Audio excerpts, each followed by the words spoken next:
Welcome to today's edition of InFocus. I am your host, Patrick Barry, and it is a unique InFocus because we're actually on the road at TheatreWorks Hartford, down in the city of Hartford. It's also unique because I'm very fortunate to be joined by the famous actor, Richard Thomas. He is coming up on stage until next April, I believe, as Mark Twain, correct? That's right. We finished the end of February because I got rehearsals for a Broadway show in New York right after that. But yes, right up through February, Mr. Twain and I will be one and the same. Making our way, well, hopefully one and the same, making our way across the country. We will come back to the Mark Twain performance that you'll be doing, but I want to start way back to your earliest days. You became an equity actor at age 7, age 8? Well, yeah, I did. I mean, but prior to that, when I was like 6, the first time I was ever on stage was at Summer Stock Productions in upstate New York. But when I turned 7 and I joined the company of a Broadway show called Sunrise in Campobello about FDR, and playing one of the children. And for that, I had to get my equity card. So I think, math and I don't get along, but I think my equity card is about 67 years old. So I want to ask you about that period of time. Obviously, you were very young. You probably don't remember that performance or some of the... Oh, I sure do. Do you really? Of course. So let's talk about that then, because you were what, 6, 7, 8 years old, and you're now on a Broadway stage. I look at my kids, when they were 6, 7, or 8 years old, Right. I would not have put them on stage, but you grew up in a family of entertainers and performers. I did. My mother and father were ballet dancers, and I had, I was virtually born in a trunk. I was backstage from the time I was an infant, and so, walking from the wings to the footlights is a very short distance. And although it was never in the cards for me to be a dancer, I was able to start acting very early. And young actors it's a particular kind of personality and a breed, and you take to it if it's natural for you, like a duck to water, and it just feels like the most natural thing to do in the world. So from the period of that first Broadway performance until you made your small screen debut with the Waltons, what were those years like? Because you made your debut at age 20 with the Waltons, if I understand correctly? I started working in television in about 1959. Oh. And that was back in New York, which is where I was born and raised. And I did a lot of TV shows. They were all live at that point. Right. And then tape, Hallmark, a lot of Hallmark shows, Armstrong Circle Theater, DuPont Show of the Month. These dramas, the live dramas were on TV. And then soap operas. I did 3 of them up till the time I was about 16 years old. So I worked all the time in the theater and on television. And I had done, by the time the Waltons came along, I'd done, several features and a whole bunch of guest starring things on different shows, on series. So that by the time the Waltons came along, and I did the Homecoming, the Christmas special that the series was based on, I had decades of TV under my belt.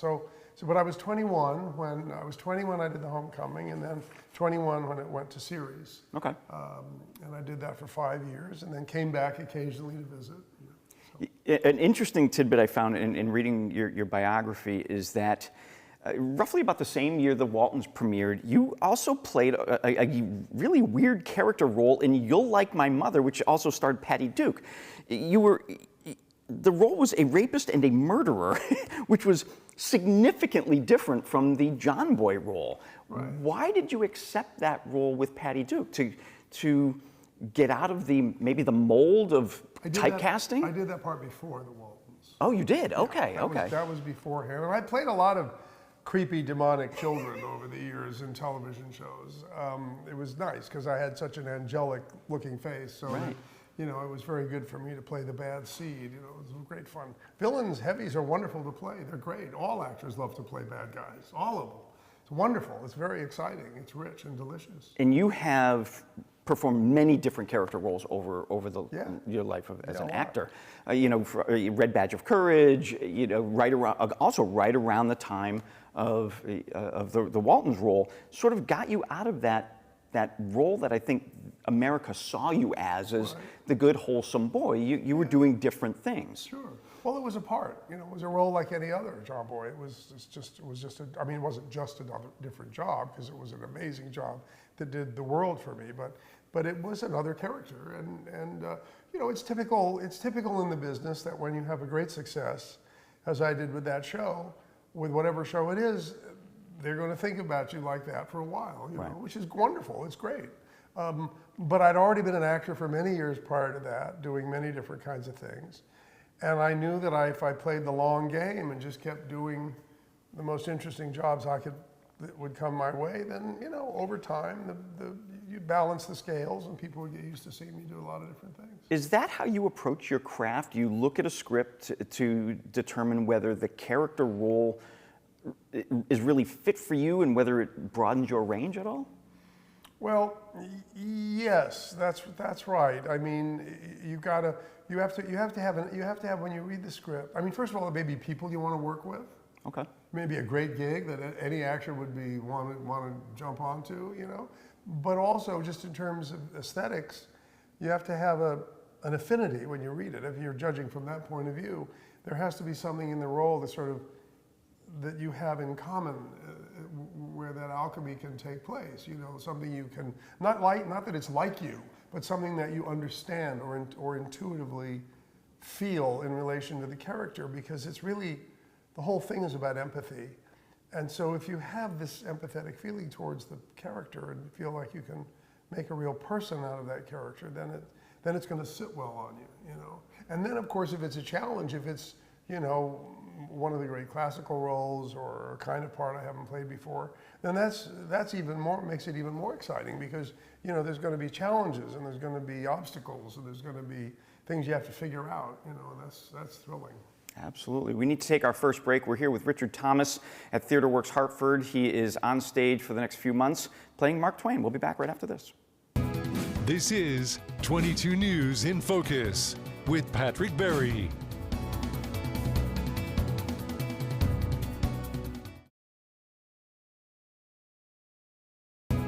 This is 22 News in Focus with Patrick Berry.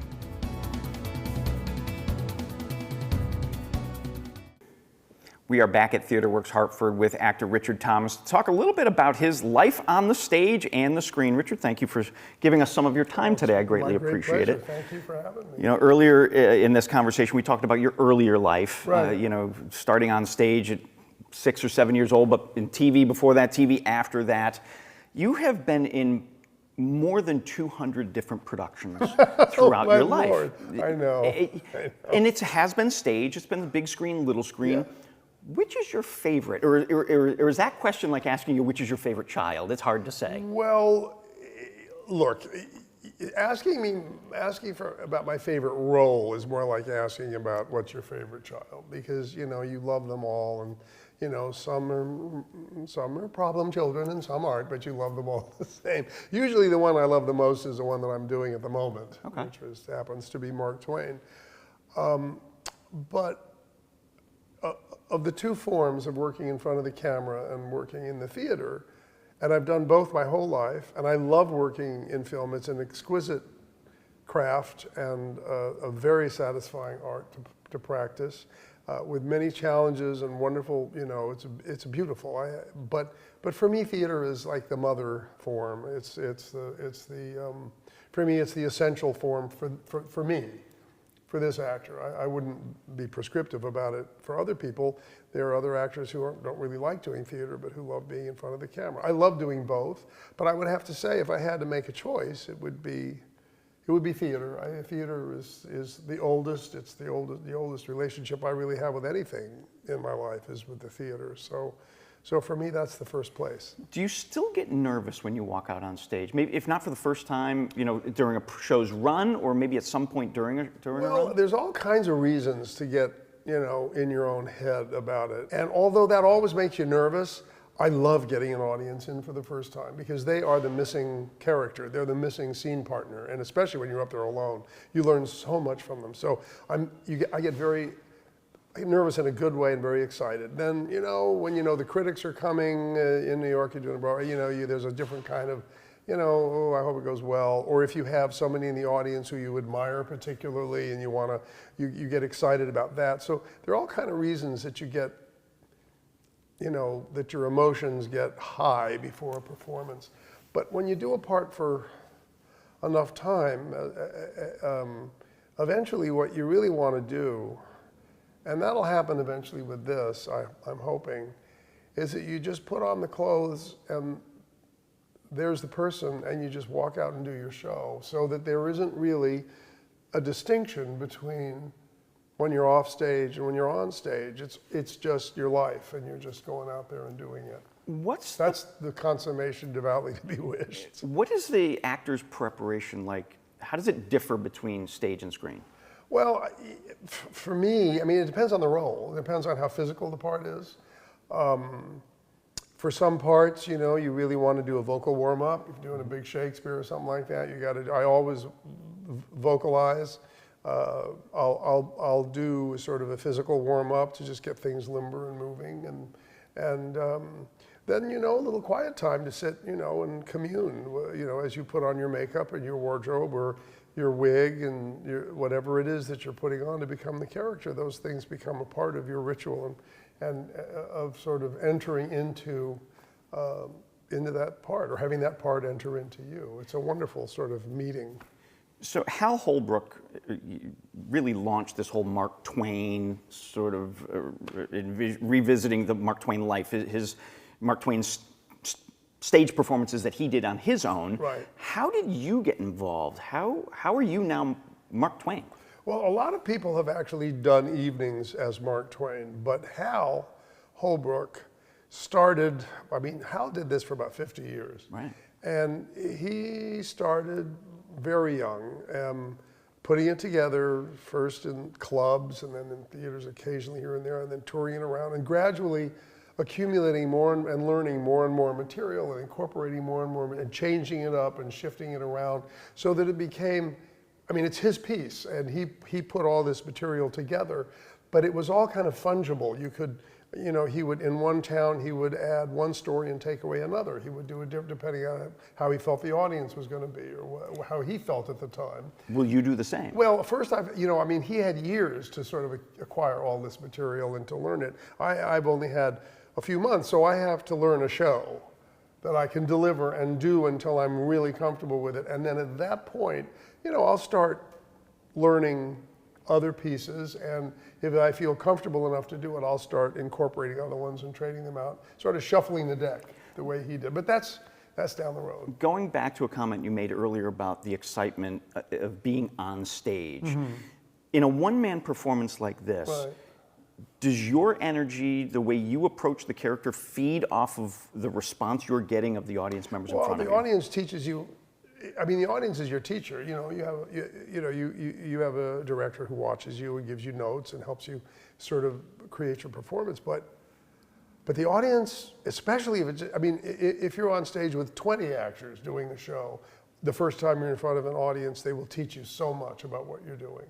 But when it's just me and them, I mean, they're my other, as I said before, the audience is my other scene partner. Right. And I haven't met them yet. And they will tell me so much, you know, and it's the beauty of it is that and especially when it's a one-man show where you're talking to the audience, as Twain did, and as Hal did, there's an intimacy that I really hope to achieve, that you always hope to achieve on stage, but it'll take some relaxation and some doing, because relaxation is really the actor's greatest friend, but there'll be an intimate connection, I hope. I'm really looking forward to that. Well, we need to take our last break. We'll be back at TheatreWorks Hartford with more with Richard Thomas in just a minute. This is 22 News in Focus with Patrick Berry.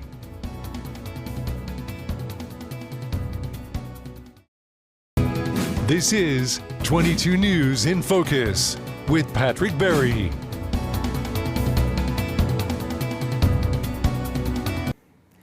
We We are back again at TheatreWorks Hartford with Richard Thomas, American actor who will be portraying Mark Twain as a one-man show on stage for the next few months. You can see him. It will be crisscrossing the United States, so you will have plenty of opportunities across America to see him. Richard, thank you for giving me some of your time. It's my pleasure. Thank you. I want to talk a little bit now about your personal life. Okay. We've talked about your professional life.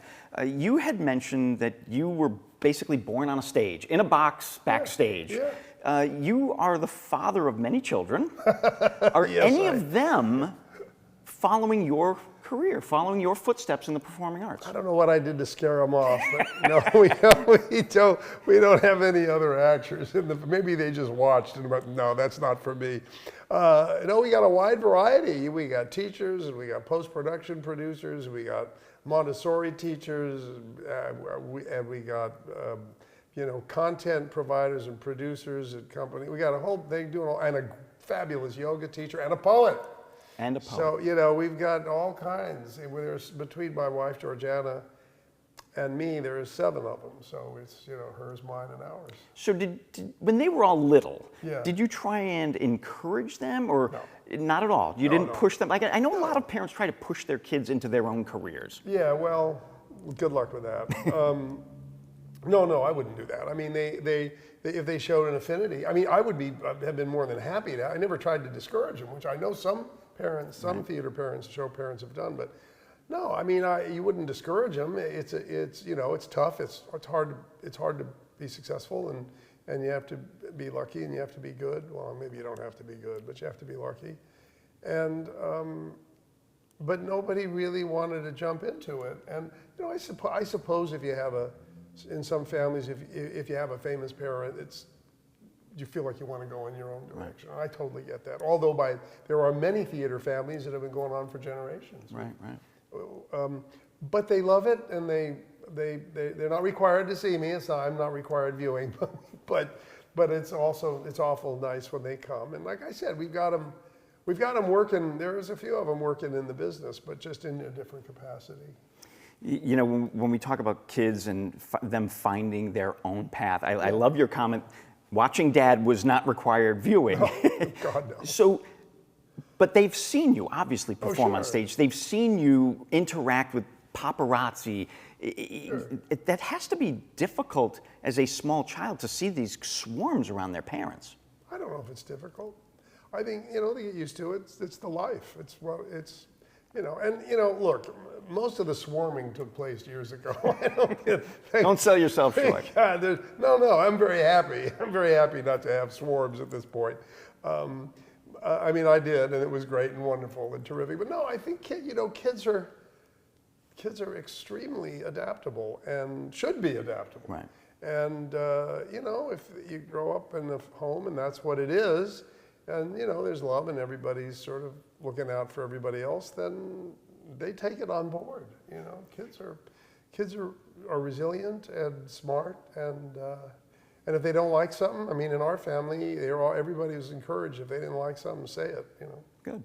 As a father, you have been on the road probably most of your children's lives. How was that? How easy or difficult was it being a father for those children from the moment they were born until they were adults? Yeah. Being involved in their lives, but also trying to maintain a career and being on the road. Well, it's true. I've been gone a lot in my career. It's just what it is. It's what I do, and if the family, if there's anything I have to cope with over the years, it probably is me going away to work and all that. But when an actor isn't working, he's home 24/7. And at a certain point, Dad, when are you leaving? Exactly. At a certain point, even the kids are like, "Has your agent called lately?" So they're always. And when I come home, it's like, "Oh, it's been so nice and quiet around here," and all of a sudden, here's this big voice and big personality back in the house. Well, but it's very hard when they're little to be away, and it's hard when they're older too. I got 2 kids who live in New York, and I'm going to miss them a lot when I'm on the road. And absence is difficult. It's the hardest part for me. But they get to come a lot. And my kids have traveled around the world with me and seen nice. and had very interesting experiences traveling. I mean, we went with 6 kids to New Zealand for 6 months, wow. And when I went to do a series of Swiss Family Robinson. They had a wonderful experience in, New Zealand and Fiji. So there are opportunities for everybody. Were they with you when you introduced the Pope back in '87? I don't think anybody from the family was with me for that time. I was working here in Hartford doing Hamlet. Oh, funny. Hartford's been an artistic home for me for decades, and I love coming here to play. But I was in rehearsals for Hamlet, and then flew to South Carolina to, ladies and gentlemen, the Pope. But I don't think I had any kids in the audience. Oh no, yes they were, my triplets. My oldest son and my triplet daughters were there, and they were very tiny, and there were people saying hello, and he broke the line, the Pope, and rushed down to where they were and gave them all blessings and picked them up and hugged them and all that. So how can I forget that? Well, I'm 74. And you have to remember your lines for. And I got to remember my lines for the night. I would be remiss if we didn't talk about your hearing disorder, the cochlear otosclerosis. I hope I'm pronouncing that correctly. I don't know. I don't even think about what it is anymore. I'm just hard of hearing. You and me both. It's an age thing, for me anyway. So how has that affected? I know you're a proponent for making sure people get their hearing checked. Get your hearing aids. Absolutely. It'll change your life. But how has that changed your career? It hasn't. I mean, I've been wearing hearing aids since I was 30. If I didn't wear them, it would be very challenging because it would be vocally challenging for me. I mean, as it is, everybody has to say everything to me twice. So, I apologize for that. But I've been wearing them since I was 30 years old, and they keep me from getting vocal strain. They help me to hear the audience better. They help me to hear my colleagues better. So they've been a wonderful, just a godsend. Wonderful. Richard Thomas, I want to thank you so very much for giving me some of your time today. I greatly appreciate it. Oh, my pleasure. Thanks for having me. And folks, thank you for watching today's edition of InFocus. This is 22 News in Focus with Patrick Berry.